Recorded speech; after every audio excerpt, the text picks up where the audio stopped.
Hello everyone, Derek here, and I am joined by Ash Polson, and we are upset. We are mad. We are here to complain about Microsoft, because while the job cuts that have hit that company are spread across the entire company, it's not just the Xbox division. 9,000 people, approximately 4% of its global workforce, has been just fired, laid off, just gone. Yeah. Which brings their total job cuts, according to Fortune, to 15,000 this year, globally, that they have cut. Now, here's the reason to be upset. Not just because of games and everything else, but it's these are people's livelihoods. These are people's Absolutely. jobs. These are how they're surviving, and the economy is already kind of rough. And finding new stuff in the industry, especially the gaming industry right now, is really hard because cuts keep happening.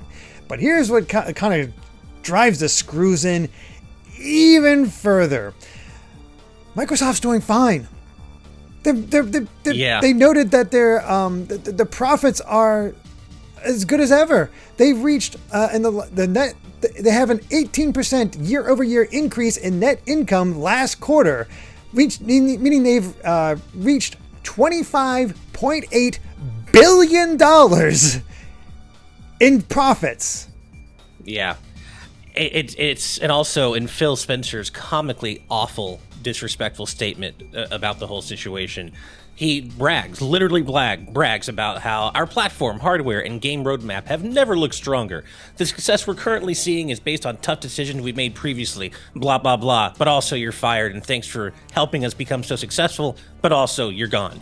One of the worst parts, too, is there at the end he says, employees whose roles were eliminated are encouraged to explore open positions across Microsoft Gaming, where their applications will be given priority review. So basically, try to apply again so we can pay you less. Yep. Like, it's just comically awful and evil behavior. And to me, as you kind of noted before, the games themselves are a mere afterthought for me. Yeah, it sucks to lose Perfect Dark and Everwild, but it's the people.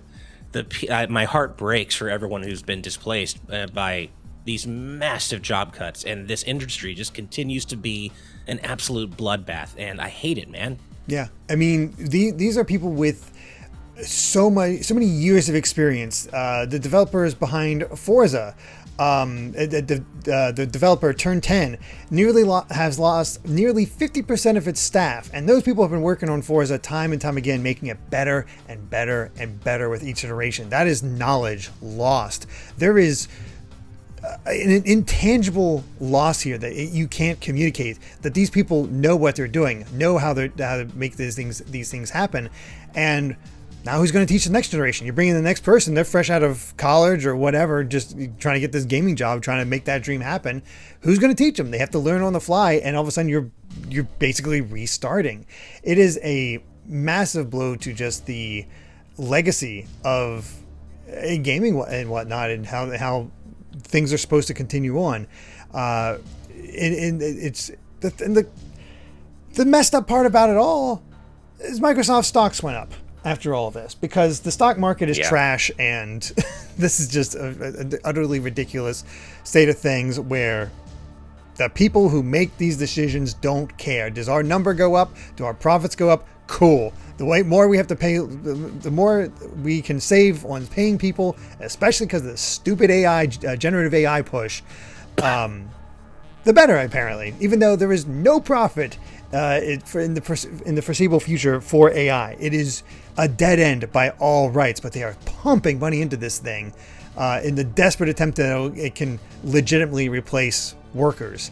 And they're going to find out that that's not possible. But where are the workers going to be? Destitute, essentially, because of all this going down. It is... I hope that's the lesson they learned, but something tells me they're going to find a way to learn a different lesson than that. Oh, yeah, they never learn the right lesson. It would be extremely nice, but this is just another important reminder that corporations are never your friend. Nope. Not your friend.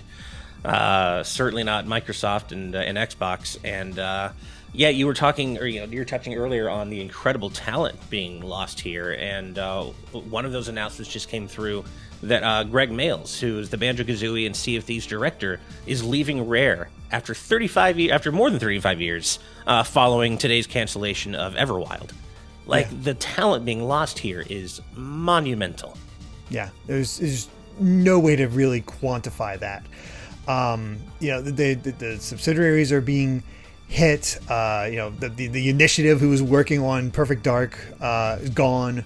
Some MMO project that the ZeniMax Online Studios was working on, gone. The person who was the president of ZeniMax Online Studios, Matt Fior, stepping away because of the AI right. The layoff that's happening right now. It's just gone, cut, and it's according. Microsoft's trying to make it sound as positive as possible. It's like removing layers of management to increase agility and effectiveness. Well, guess what? You wouldn't need all this agility and effectiveness if you didn't buy a whole damn studio, or how many freaking studios, because they've really been on a tear lately of just buying up studios and then shuttering them. Yeah, they went to court to try to get Activision Blizzard because all they really wanted was Call of Duty. They wanted Call of Duty and PopCap, the stuff that makes easy money. They didn't care about anything else, and people knew that. They had to. That's why they had to go to court to try to. People were like, "It's just going to lead to a loss of tons of jobs." And Microsoft's like, "No, that's not going to be the case. We have no plans to do that. Not going to happen." Oops. Oh, I guess we did have to cut this many jobs, and bam, it's just gone. And I would say that the level of mismanagement at Xbox is insane, but I don't even know that it is mismanagement. I kind of tend to feel that this was all kind of calculated. Oh yeah, and they knew what was going to happen. And they did it anyway because they don't care about the human cost of everything they've been doing. Nope. Buying up these studios and then shuttering them. And it's just vile behavior. And, it sure would have been nice if Phil had included what his expected salary or bonuses are going to be at the end of the year for him and the other suits. Because, they're not getting pay cuts. That never happens. They're not getting pay cuts. No, they're not getting fired or laid off. So it's always the rank and file developers and other employees who get the axe, and it's just it's so hard to stay not excited about games, but it's just the reality of the game industry being such a bloodbath for the people who make the games we love so much and play so much. It just makes it so hard to stay soberly happy about the state of gaming these days. Yeah, I mean they've proven it time again. You can make an amazing game. Doesn't matter. You'll still get cut. It's so dire in the way it is. It's just another nail in that coffin of how it all goes. And Microsoft has not been in a great shape really ever since Xbox One. Right. Like from the point the Xbox One was announced and revealed to be what it was, and all the bad ideas there, how they were trying to control things. Like from everything you can tell, they've not changed. They're still in that mindset. They're just trying to see what they can get away with and whatnot. And I mean, they just, I don't know why anybody would really support Xbox again after this. Yeah. I kind of was done with them after they shuttered Tango Gameworks. And I still remember when they did that. And then literally like the next day, one of the suits at Xbox, I can't remember which one, had some dumbass quote about like, oh man, we really need to invest in those smaller like AA style titles that can be really good award winners without being a AAA investment. And you literally just had it with Hi-Fi Rush. Literally just had it. Like, make it make sense, man. And I get it. I remember being a little at the time when Microsoft was buying all this stuff. I remember being half and half. It's like, okay, this could be fine, but it's probably not a great idea. But on the other hand, if they buy Activision Blizzard, let's get rid of Bobby Kotick, and that'd be nice because he's a piece of trash as well. But then that's not how it works for CEOs. Even if Phil Spencer got laid off tomorrow, he's not getting laid off in the same way. Bobby Kotick left with a payout that's somewhere between $375 to $400 million. Oh boy, I hope I get fired like him. That's the way to get kicked out of a company. God, that's the way to go, right? Yeah. Yeah. So if something happens to Phil, he'll be fine. He's going to leave with a massive paycheck and be set for the rest of his life. And then the next guy gets to come in and make maybe better decisions, maybe worse decisions, maybe the same decisions. Hard to say. But it is like I from top to bottom, I don't know Microsoft's strategy. They have this is an Xbox situation, and from all accounts, it seems like the new CEO that came into Microsoft, and I don't even know how long ago that was, but Satya Nadella has no love for the Xbox brand. Like, he does not care about it, and I think that's probably reflective in this, and maybe reflective on Microsoft strategies, where maybe the people running Xbox are desperately trying to keep it afloat so it can do something, so it can survive. But it's just, I mean, it's going to be cut down to the bone where it's just like the most popular things, and who knows how long those most popular things will last when you're pissing off people.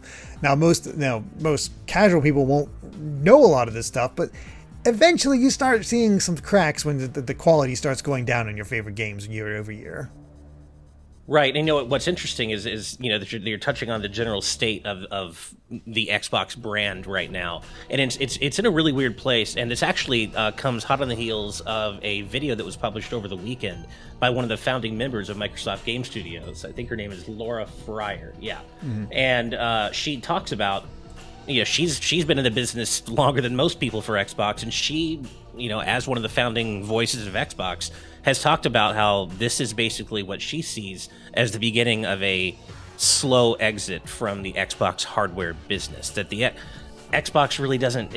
What even is Xbox now? It's kind of like a nebulous, meaningless thing. There's like the Play Anywhere slogan, but what does that really mean? They're announcing all these partnerships with external hardware developers and trying to get Xbox on every kind of device you can think of. They're trying to do this handheld thing that's not really a handheld. Exactly, yeah. And like the MetaQuest 3S Xbox Edition and the ROG Xbox Ally. But that doesn't really mean anything. It's all just bluster. And the Xbox brand itself doesn't really have much meaning anymore, it feels like. No, there's I think they assume that the name Xbox is a sign of quality, when not really. I got excited over individual games, potentially. Those were the things that got me interested in, like, maybe I do want an Xbox because of certain games that got revealed. But then you'd see the policies of Xbox or Microsoft themselves in regards to Xbox, and you're like, oh, I don't know about that. The well's been poisoned when it comes to Game Pass, which was one of their better ideas. But now it's just like, I don't think I want to support Game Pass. Exactly. I mean, I ended my subscription once they shuttered Tango GameWorks. But here's the other thing too: is they're undermining their own business in a sense by porting or having some of their high-selling games or most popular games ported to other, mainly PlayStation, but ported to other consoles. So like Hi-Fi Rush, Indiana Jones, Gears of Hellblade. War. I think Hellblade 2 is coming to PS5 soon. Yeah, Hellblade 2, the Gears of War remake. So unless you have some really weird kind of brand loyalty to Xbox, which brand loyalty is just a weird thing to me in general, but unless you were just loyal to the Xbox brand for some reason in the year 2025, what is your reason for having one? Mm-hmm. Like, what's your reason to go out and buy an Xbox Series X over a PS5, for example? You would think you have this whole Nintendo fan base that you're porting stuff on other consoles. You have this whole Nintendo fan base that still has this love for Rare, classic Rare, right? And that includes Perfect Dark. You'd think being able to port the Perfect Dark to the Switch 2, if they're not going to make it exclusive to their own thing, if they want to port it everywhere, having Perfect Dark whatever on Switch 2, kind of a big deal. I can imagine people being kind of excited about that, but now that's not going to be a thing. The initiative is gone, and that's gone. Who knows what Everwild was going to be? That had potential. Yeah. I wasn't excited about it because I didn't know much, but I was waiting for them to wow me, because it seemed like Rare had really come to terms with what they were capable of, thanks to Sea of Thieves and its success. So I thought they were perfectly capable of a good product, but my God, the history of Rare at Xbox is one of the biggest disasters, and it just keeps getting worse. absolutely spectacularly mismanaged. It's unbelievable. And I know Sea of Thieves is very popular. A lot of people like it. Great game. But man, to bungle that going forward with Everwild and whatever else they might have been working on, it's just crazy, man. Yeah. Like I said, my heart just goes out to everybody. And I want to say well, I hope everybody lands on their feet. But the straight truth of the matter is there literally are not enough jobs in the game industry for everyone who has lost one today to land on their feet. There hasn't People been are not going to land from on their all feet. the previous job cuts from everywhere else. Like there is just a finite amount of people that can get jobs in this industry anymore. It's tough to build a new studio and still survive in this whole ordeal. It's that's the shame of it. We're losing. People have to find different jobs, and now that knowledge base is gone. And it's just the American games industry heartbreaking. is in rough shape. Honestly, I mean, Japan might have it to some degree, but it seems like the rest of the world is just bleeding developers. It does feel like that. I mean, we've been living in an age of unprecedented waves and numbers of layoffs, and it seems like it's just going to continue. And I don't know where it stops. Yeah. That it feels like the AAA investment bubble has got to burst at some point because we're just spending. CEOs got too greedy Yeah. and too much oversight about what they want. They want this hot button thing where they don't know what it is, not letting people just do what they do best. And it's like AI, and it did have the whole generative AI pushed because of saving money and whatnot. And that whole mess. It is just bad decision after bad decision and forced decision that just leads to, oh no, this thing that we said was a bad idea, boy, it led to failure. Who would have guessed? But they're not going to be punished for it. It's the people who were forced to work on it that get punished for it. I guarantee most of them knew, like, this is not looking good. We're trying our best, but we're being hamstrung by what the suits want. And you look at the record success of Nintendo and Capcom and how they're getting bigger, and you have the Lives of P developer doing, they sold 3 million copies of Lives of P, and that was enough to meet their expectations and celebrate by giving every employee a $7,500 bonus, a 2 weeks paid vacation, and a free Switch 2. That does not happen in the industry, and this is just further proof of why that's such a shocking thing. That, my God, a modest budget and a good success can lead to rewards. Who would have guessed? I mean, and it's such an age-old tale, but we've seen time and again that happy people who are taken care of make games they love. The happy people who are taken care of and are allowed to make the games they want to make according to their vision turn out great games that sell well. We're seeing that just now again with Expedition 33. Like, it is a lesson that continues not to be learned. Happy people make good games they're excited about that sell well. There's a reason that the whole conversation around Expedition 33 has become, look how small this studio is. And so they think, oh, we don't need this huge workforce of people. We can cut them and fill in the gaps with a generative AI. We're fine. Look how good this is. Not realizing that, no, it's a bigger studio than what it seemed like. They just used the core team, I believe, is what it was for Expedition 33. But it's just but the team was taken care lesson. of, and they were able to make the game they had envisioned from the start. And that's not the lesson. And again, this is more than just, this isn't just 9,000 from Xbox. It's across all of Microsoft. And right. It's not just the gaming division. But yeah, man, it's just, you'd think this bubble has to burst at some point, but I feel like the lesson's never going to be learned, and the greed is only going to get more and more absurd from the people at the top. And it's going to be it's just going to get it's going to get worse. And the funny thing is, now I'm reading towards the end of this Fortune 500 company, Fortune 500 article, or just Fortune article, and I feel kind of dirty in it's even using it now, because the layoffs undermine, basically that CEO Satya Nadella has noted that up to 30% of Microsoft's code is now written by AI tools. So that's already a rough start there. But then, disclaimer at the end of the Fortune story: for this story, Fortune used generative AI to help with its initial draft, and the editor verified the accuracy of the information before publishing. What the hell are we doing? Yeah. Why? Yeah. Why? Why is that necessary? You're so right. And yet there are people out there who are like, well, 6-paragraph yet there's article. still people out there who defend that stuff, and they're like, well, you better stay relevant or catch up because AI is the future, and you got to deal with it, and it's such a gross mindset, and the human cost of mass layoffs like this is just incalculable. Mm-hmm. It is just bad idea after bad idea, and basically this is discussion just to complain.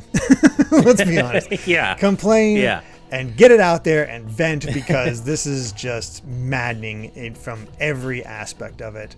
And can Microsoft recover? I don't think. I think they're going to fall into a place where they have a few studios that they bought up that actually can turn the profit they want, and and everybody else is screwed. I don't. It's hard to have. Microsoft is like, hey, all the stuff we showed during the James showcase, that's still coming. Cool. I hope those guys get to survive after their game releases. That's the thing. It's like they could release, one of the best games in the world, but they'll just get axed the day after, like we saw with Hi-Fi Rush. So it doesn't really, and that's so sad. You must think that has a knock-on chilling effect to all the teams that are still employed at Microsoft, knowing that, okay, yeah, we're one of the 40 games that's still in development, but knowing that this shit happens regardless, that they could do the most amazing job and make the best game, and yet because they've seen what has happened to these other developers and these other employees, they can release the best game and then just get axed the day after, and that has to have a chilling effect on morale, right? Oh yeah. How do you know how long you're going to be able to stick around and do what you want to do? You don't. Yeah. Just happy people make great games they're excited about. Learn the lesson.